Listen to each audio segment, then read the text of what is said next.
Alô, meu querido! Fala, minha querida! Vamos começar essa disciplina maravilhosa que é Medicina Legal. Meu bro, tenho certeza, se você está estudando para carreira policial ou para qualquer cargo que venha cair em Medicina Legal é uma disciplina que dá gosto de estudar, meu brother. É gostoso. Por quê? Porque é catastrófica, porque ela é, de acordo com um brother meu lá da Polícia Civil do Distrito Federal, Valdir, a população, você, filho, tem atração pelo mórbido, não é verdade? E aqui nós só vamos falar de coisa ruim, literalmente muita coisa ruim.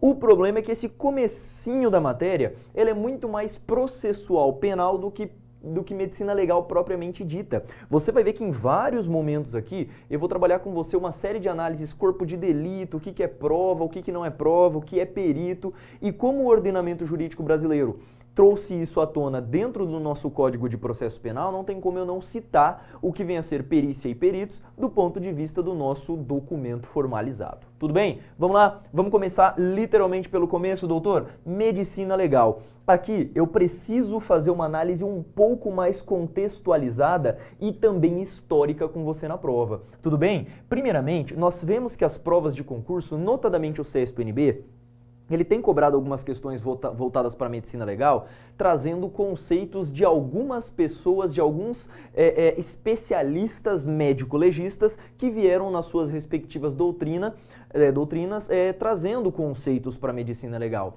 E eu vou começar com você, primeiramente, com um conceito mais amplo. Doutor, olha só, medicina legal. Medicina nada mais é do que um conjunto de conhecimentos médicos, legal, aplicado à lei. Percebeu? Então é um conjunto de conhecimentos médicos aplicado à lei. A lei de que área, Pedro? Porra, qualquer lei. Aqui nós vamos ver que aqui tem maior repercussão na mídia e também no dia a dia da parte jurídica é a perícia civil e criminal. Tudo bem? Mas aqui vamos conceituar primeiramente fazendo uma viagem ao tempo com o nosso querido Lacassagne ou para alguns Lacassagne. Pouco nos importa, ok?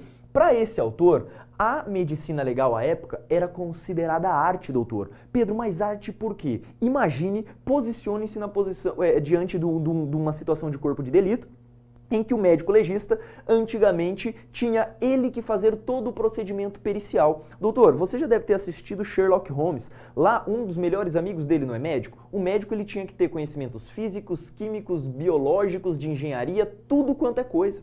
E o médico concentrava, então para isso ele tinha que usar muito da sua criatividade para resolver crimes. Pronto, é por isso que Lacassagne disse que trata-se de uma arte. Arte porque invoca no interior do perito oficial aquilo que a gente chama de criatividade. Tudo bem? Belezinha? Esse foi um primeiro conceito, dizendo que medicina legal acabava por ser uma arte. Avançando um pouquinho mais, nós tivemos Hoffmann, um médico especialista, também austríaco, excepcional, que trouxe um conceito um pouco mais rebuscado, dizendo o seguinte, doutor, para o Hoffmann, medicina legal trata-se de uma ciência e, por ser uma ciência, é uma área autônoma do saber, com objeto próprio de estudo e também exigindo qualificação da pessoa que vai atuar em medicina legal. Tudo bem? Hoffmann foi a primeira pessoa que trabalhou com o conceito de medicina legal como sendo uma ciência propriamente dita, não mais um conceito abstrato de arte. Tudo bem?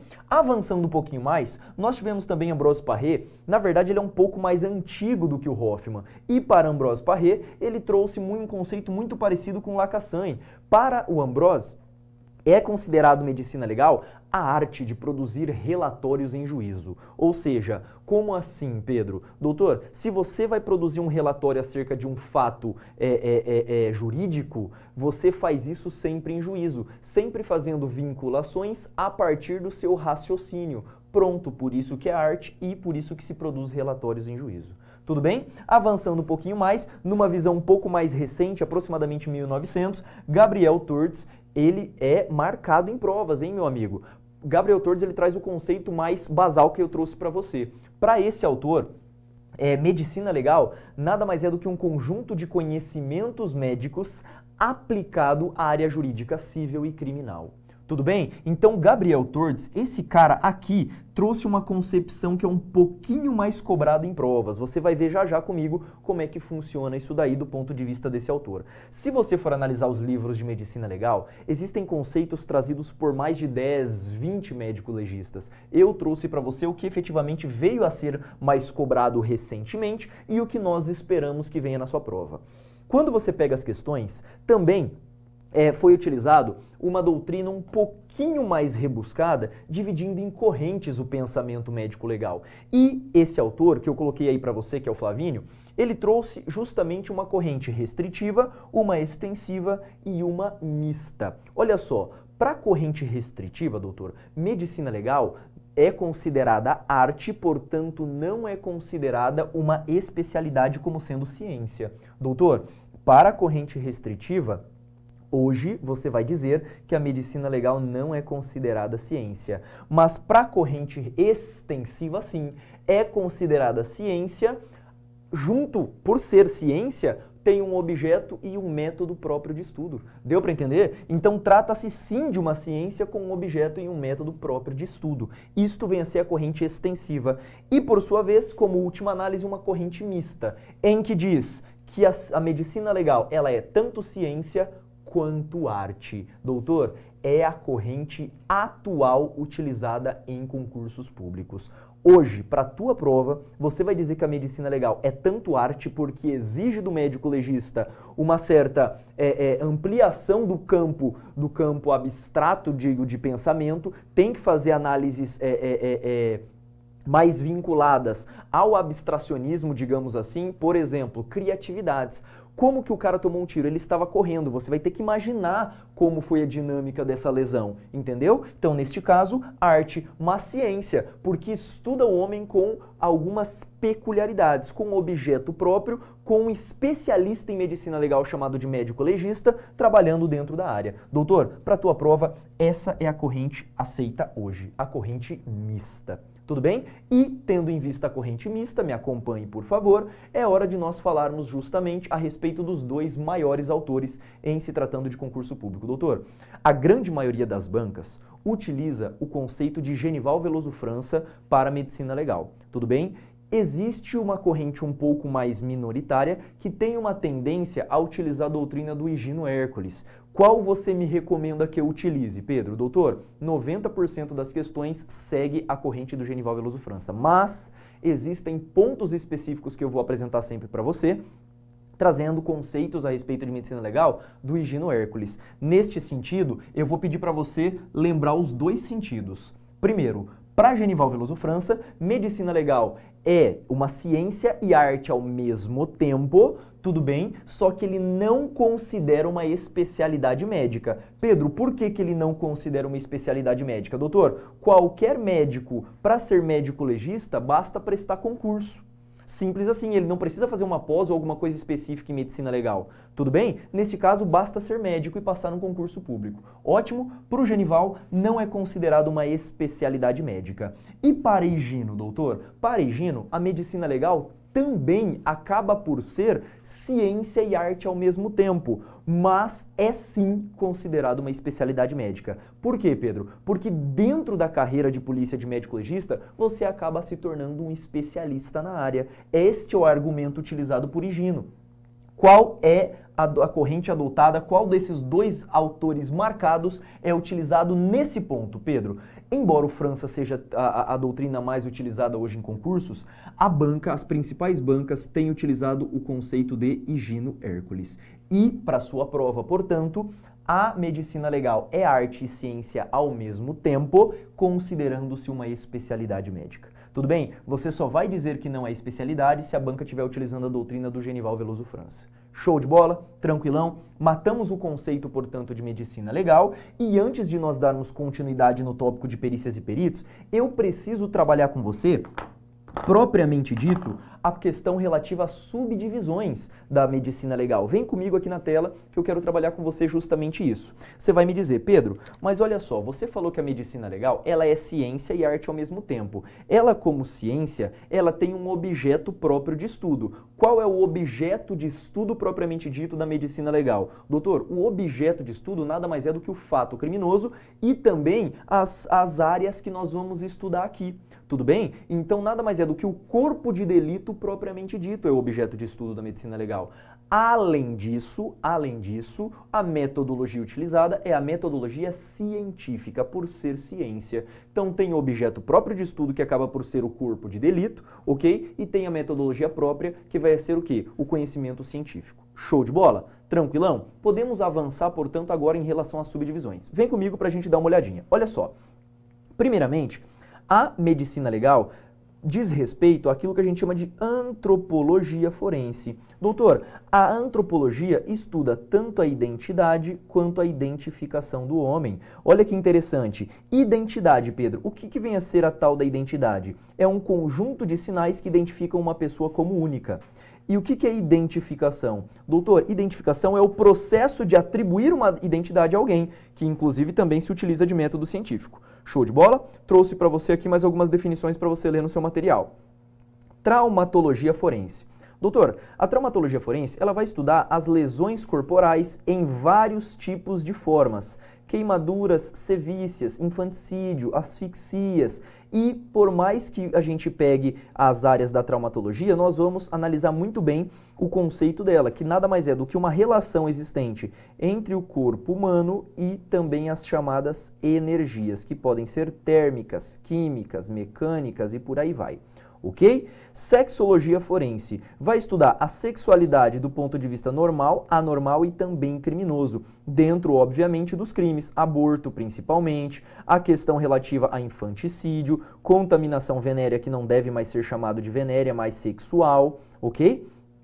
Tanatologia forense. Doutor, thanatos significa morte. Então estuda os aspectos legais relativos à morte, os fenômenos cadavéricos, as autópsias, o embalsamamento e direitos do cadáver.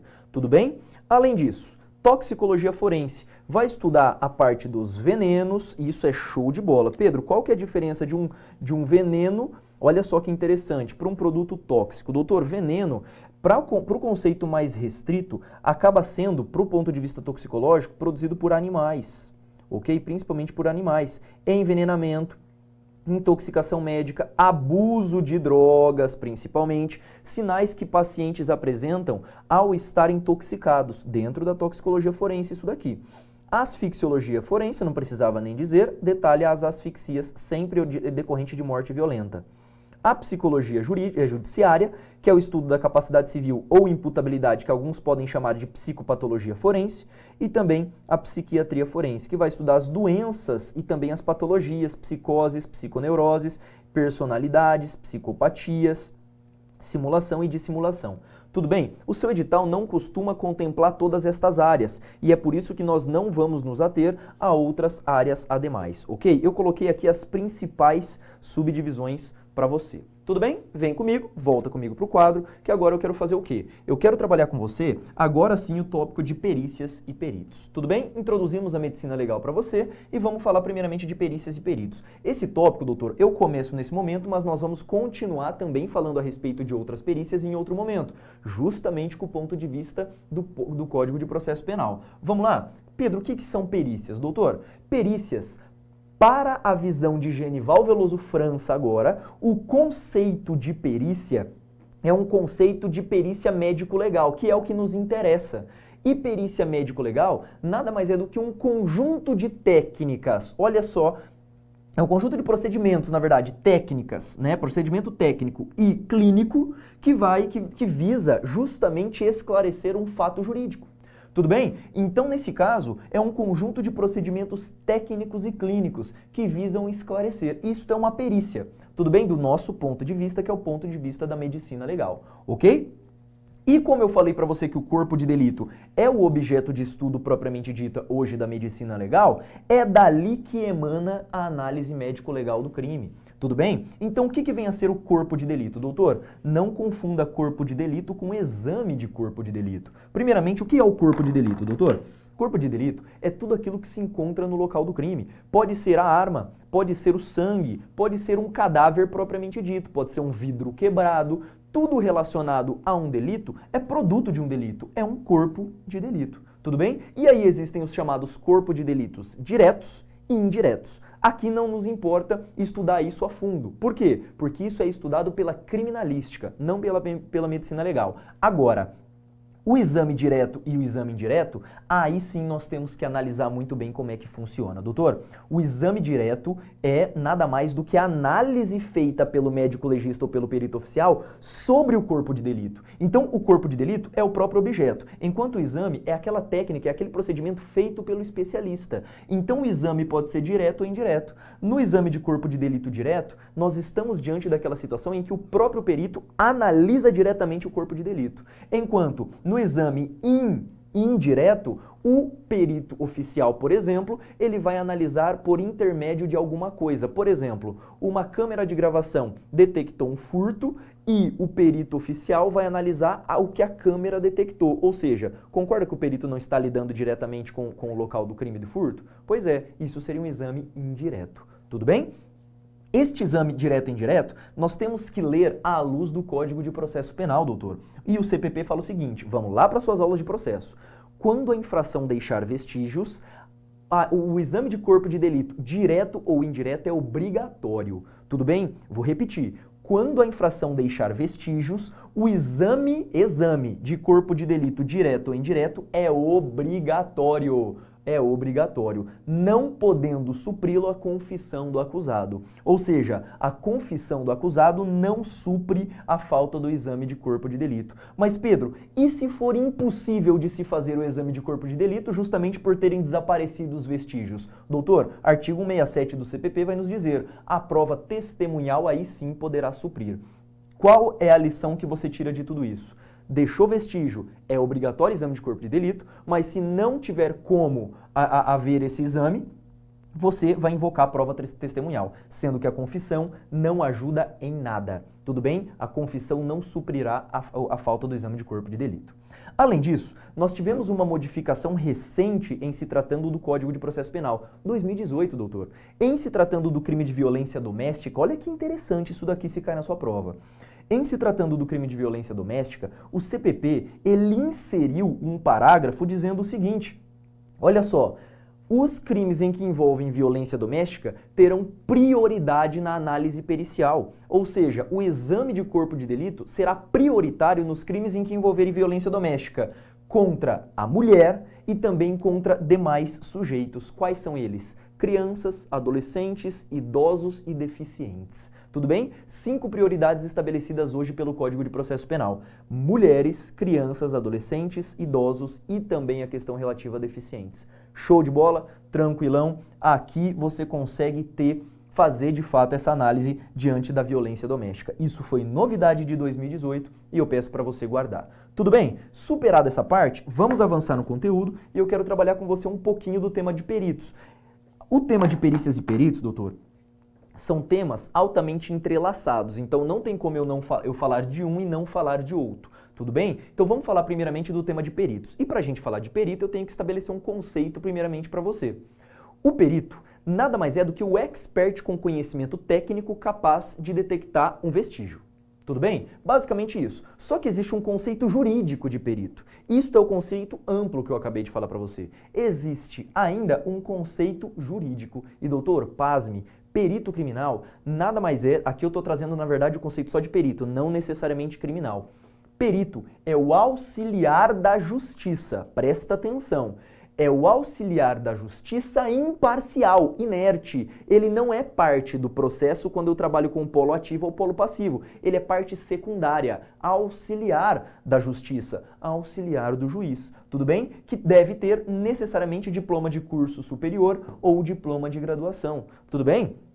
Este é o conceito de perito hoje no Brasil. Beleza. Este perito, ao perito, a perícia criminal foi atribuída, hoje, nós sabemos, pela Lei 2030 de 2009, salvo engano, ela vai citar justamente o quê? Foi conferida autonomia técnica, científica e funcional para o perito oficial. Então, o perito, para exercer o seu cargo, ele está desvinculado à autoridade judiciária e também à autoridade policial, doutor.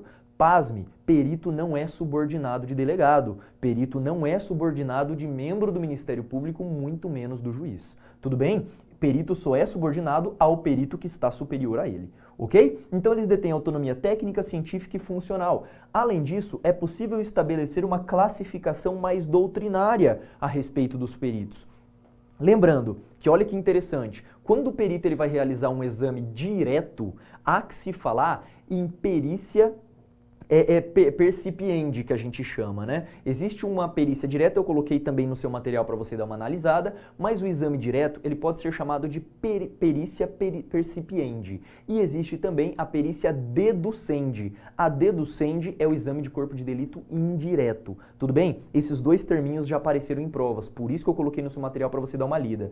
E aí o perito pode ser dividido, doutor, em perito oficial ou perito não oficial. Quem vem a ser o perito oficial, Pedro? É aquele perito devidamente investido num cargo público e devidamente concursado e juramentado, ok? Esse perito oficial é o perito oficialmente concursado. É aquele que tem diploma de graduação e aprovado em concurso público, devidamente nomeado e empossado em exercício. Para a legislação de processo, o exame de corpo de delito, ele pode ser feito por apenas um perito oficial. Tudo bem? Basta um perito oficial para emanar um laudo pericial. Agora, quanto ao perito não oficial, serão necessários no mínimo 2 peritos não oficiais realizando o corpo de delito. Pedro, por quê? Quem é esse perito não oficial, doutor? Perito não oficial é aquele perito nomeado pela autoridade judiciária para exercer algum tipo de encargo. Então, perito não oficial, ele é nomeado pelo juiz, ele não é contratado pelas partes, ok? Chamado também de perito ad hoc. Tudo bem? Esse perito não oficial, presta atenção, tem que ser feita uma perícia, se for por peritos não oficiais, pelo menos por 2, que devem ter, olha o termo que cai, despenca em prova, preferencialmente diploma na área de perícia. Preferencialmente diploma na área da perícia que ele vai fazer, ok? Ou seja, é obrigatório o diploma na área da perícia? Não, doutor, é preferencialmente. Cuidado com isso em prova, tudo bem? Esse perito não oficial deve ter preferencialmente diploma na área de perícia. Show? Lembrando que eu coloquei para você aqui justamente um ponto que as bancas já exploraram, como por exemplo a banca Vunesp lá em São Paulo. Ela diz o seguinte, as partes elas não intervirão na nomeação do perito. Parte, doutor, não tem nada a ver e é como é o juiz quem vai nomear o perito, as partes não poderão intervir. E eu digo mais para você ainda, importantíssimo inclusive. Doutor, as partes não intervêm na nomeação do perito, mas se ela quiser um perito para ela, ela que contrate. Esse perito será chamado de assistente técnico, só que daí ele não tem classificação, ele não é chamado de perito, ele é simplesmente o assistente técnico. Tudo bem? Se as partes quiserem, elas que contratem um assistente técnico. Não poderão as partes intervir na nomeação do perito. Isso já foi explorado em prova, hein? Vem aqui comigo, vamos continuar. Olha só. Para nós falarmos um pouquinho mais a respeito da perícia, não tem como eu não citar o tal do laudo pericial. E laudo pericial em detalhe, nós veremos lá na aula de documentos médico-legais. Tudo bem? Laudo, só para você saber, nada mais é do que o documento que materializa o trabalho do perito oficial e também do não oficial, ok? Então, laudo nada mais é do que um relatório descritivo e minucioso, feito, obviamente, por um perito, seja ele oficial ou não oficial, ok? Este laudo deverá ser emanado num prazo de 10 dias nos termos do Código de Processo Penal, em que é possível a prorrogação a pedido do perito e por consentimento do juiz. O perito vai solicitar um prazo. Qual que é o prazo, Pedro? O prazo que o perito achar necessário para finalizar a perícia. Perito pede a prorrogação e o juiz concede ou não essa prorrogação. Show? E o sistema utilizado para apreciação do laudo é um sistema chamado de liberatório. Vale dizer, doutor, pelo amor de Deus, hein? O juiz não está vinculado ao laudo pericial. Tudo bem? O juiz pode recusar o laudo no todo ou em parte. Aí você vai me dizer, Pedro, mas e aquela história dos peritos divergirem entre si? Doutor, neste caso, o juiz ele poderá nomear um terceiro perito ou até mesmo solicitar uma nova perícia ali no caso concreto. Tudo bem? Tudo isso pode ser feito visando o laudo. Lembrando que isso aqui é um tópico, como eu havia dito, mais processual penal. E isto, numa análise jurídica mais detalhada, você vê lá nas suas aulas de processo. Tudo bem? Momento da perícia. Doutor, infelizmente, não existe tempo para acontecer crimes. Infelizmente. E como não existe um tempo específico para cometer crimes, para haver crimes, as perícias poderão ser realizadas a qualquer dia e a qualquer hora, sendo obrigatórias nos crimes que deixam vestígios. Tudo bem? Lembra que eu falei? Nas infrações que deixam vestígios, será obrigatório o exame de corpo de delito, ou seja, a perícia. Tudo bem? Agora, deixa eu trazer para você um ponto de vista mais além do Código de Processo, presente nos artigos 285 ao 291 do CPP, que trabalha com a ideia dos auxiliares da justiça. Doutora, lá é enfatizado a figura do intérprete e do assistente técnico. Primeiramente, quem é intérprete, Pedro? Intérprete é perito? Doutor, pelo amor de Deus, não. Intérprete não é perito. Intérprete é figura equiparada. É tratado como se fosse perito, mas não é. Tudo bem? E o assistente técnico, Pedro, que você já me falou tanto, vai lá para suas aulas de processo. Nada mais é do que aquela parte contratada a pessoa contratada pelas partes para emanar um parecer. Doutor, assistente técnico não faz laudo, assistente técnico faz parecer. Pedro, mas o que é um parecer? Lá nos documentos médico-legais nós trabalhamos um pouco melhor. Tudo bem? Basta que você saiba isso daqui. Doutor, olha só, vamos falar agora um pouquinho a respeito da suspeição. O que vem a ser a tal da suspeição? Doutor, suspeição é aquela hipótese em que o perito não poderá atuar em processo. Pedro, quais são as hipóteses em que o perito não poderá atuar em processo? Eu coloquei no seu material, não é muito cobrado em provas isso aqui, mas você tem que entender simplesmente o seguinte. Os peritos, por exemplo, em situações em que houver amigo íntimo ou inimigo capital, em que houver parentes envolvidos, esse perito ele não poderá atuar ali no caso concreto. É a mesma suspeição que atinge os juízes. Tudo bem? Então a suspeição eu coloquei no seu material para você dar uma lidinha. Tendência não é cair tanto, mas se a prova te perguntar, estende-se aos peritos a suspeição dos juízes? Sim, está correta essa afirmativa. Show de bola? Agora sim, vem comigo, vamos inverter, deixa eu trabalhar com você com essa questão de quem pode ou quem não pode ser perito para o Código de Processo. O Código de Processo estabelece 3 análises a serem feitas. Na verdade, 4, que eu dividi aqui para você em 3.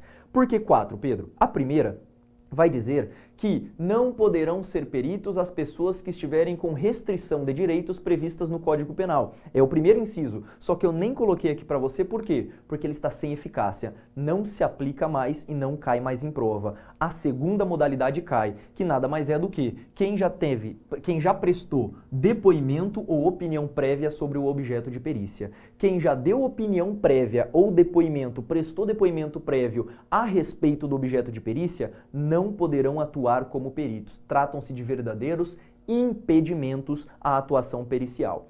Em segunda análise, os analfabetos. Doutor, analfabeto não pode ser perito. É óbvio, se precisa de curso de graduação, como é que analfabeto vai ser perito? Não dá, tudo bem? E por fim, os menores de 21 anos. Só que, doutor, o CPP traz isso na sua literalidade e às vezes é cobrado na prova de acordo com o CPP. Mete isso aqui, mas você tem que fazer uma interpretação se a banca exigir. Quer ver? Por que antigamente o CPP utilizou a idade de 21 anos? Existia um critério de semi-imputabilidade entre 18 e 21 anos antigamente. Hoje o Código Civil aboliu essa figura do semi-imputável entre 18 e 21. Acima de 18 anos você já é imputável e já pode responder normalmente por crimes. Então hoje, para sua prova, se vier de acordo com o CPP, você vai dizer 21 anos, mas já se entende que é a partir de 18 anos. A partir de 18 anos, você já pode ser perito. Inclusive, se você pegar o edital de alguns concursos para perito criminal, você vai ver que lá ele já coloca ser maior de 18 anos. Tranquilo, ok? A atuação, vamos lá?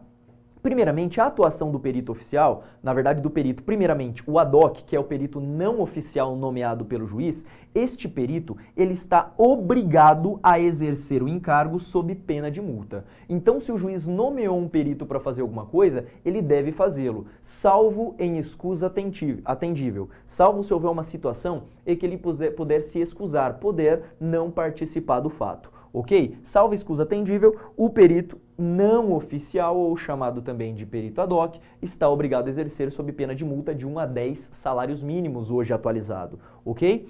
O perito oficial, ele também não poderá fazer algumas coisinhas. Quais coisinhas, Pedro? Primeiro, deixar de acudir a chamado. Imagina, durante a noite o perito está em área de plantão, tá com o celularzinho do Instituto de Criminalística ali e de repente ligam, só que você tá dormindo. Você fala assim, ah não, eu não vou não porque eu tô dormindo, eu tô cansado, trabalhei demais essa semana. Filho, não pode.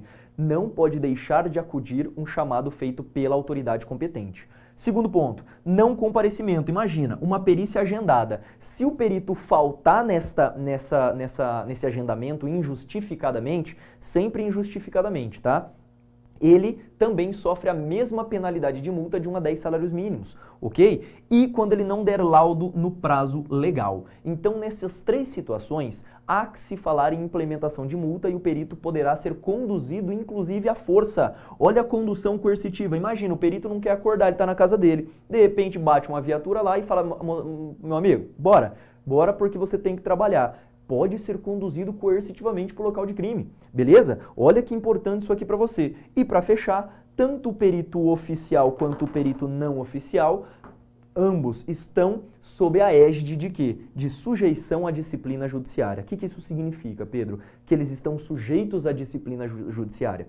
Significa que o juiz poderá punir o perito não oficial ou o perito oficial, apesar de não haver hierarquia entre os dois, quando eles realizarem algum desses fatos que nós conversamos aqui. Show de bola? Falamos bastante a respeito de peritos e um pouquinho a respeito de perícias aqui. Vamos resolver algumas questões para ver como que isso aqui está sendo explorado pelas bancas hoje. Primeiramente, vamos lá. Olha a primeira questão, o que ela nos diz. Com base nos conceitos de perícia e de perito, bem como normatização estabelecida no CPP, assinale a correta. Letra A. Falsa perícia pode ser definida como afirmação contra a verdade, como a negação da verdade e como silêncio acerca da verdade, só podendo ocorrer nos casos em que atuam peritos oficiais. Doutor, errado. Falsa perícia entra tanto o perito oficial quanto o perito não oficial, ok? B. O juiz pode rejeitar partes de um laudo, mas não o laudo todo. Tá errado. O juiz pode rejeitar tanto as partes quanto o laudo como um todo. Olha C. Para a realização do exame de corpo de delito e outras perícias, a regra absoluta é o perito oficial, não cabendo alternativas. Doutor, errado. Existe ainda o perito não oficial. Olha a letra D. A iniciativa da perícia cabe à autoridade policial ou à autoridade judiciária, estando todas elas aptas a indicar peritos. Doutor, as partes não intervirão na nomeação de perito e a autoridade policial também não pode, ok? Sobra-nos a letra E. Vamos ver? Corpo de delito é um conjunto de vestígios materiais deixados pela infração penal, ou seja, representa a materialidade do crime. Doutor, perfeito. Isto vem a ser o conceito de corpo de delito, ok? Vamos para a próxima. Dentro de diversas áreas da medicina legal, pode-se dizer que a pesquisa de reação de natureza vital, doutor, está trabalhando com descoberta se o corpo está vivo ou morto em vítimas? Quem estuda isso? Tanatologia, vitimologia, infortunística, traumatologia ou criminalística, doutor? Tanatologia é a área que estuda a parte da morte, ou seja, saber se a vítima está viva ou se ela está morta, ou se ela estava viva ou morta no momento da morte, ok? Olha a próxima. Turdes, que define a medicina legal de forma mais ampla que Ambrose Paré e Johannes Bohm, compreende essa área como uma ciência que objetiva o estudo da jurisprudência civil. Doutor, errado, olha só, Gabriel Turdes, para Gabriel Turdes, a medicina legal não trabalha só com a jurisprudência civil, mas trabalha também com a jurisprudência criminal. E para esse autor, Gabriel Turdes, trata-se também de uma ciência. Portanto, nesse caso, questão errada, cobrada aí pelo CESP em 2011. Tudo bem? Tranquilão? Com isso, eu fecho com você a nossa primeira aulinha de medicina legal. Espero que tenha ficado claro. Temos que ver também outros pontos relativos a perícias e peritos, mas, porra, já dá para dar um bom embasamento com a aula de hoje e complementando um pouquinho mais com o seu material.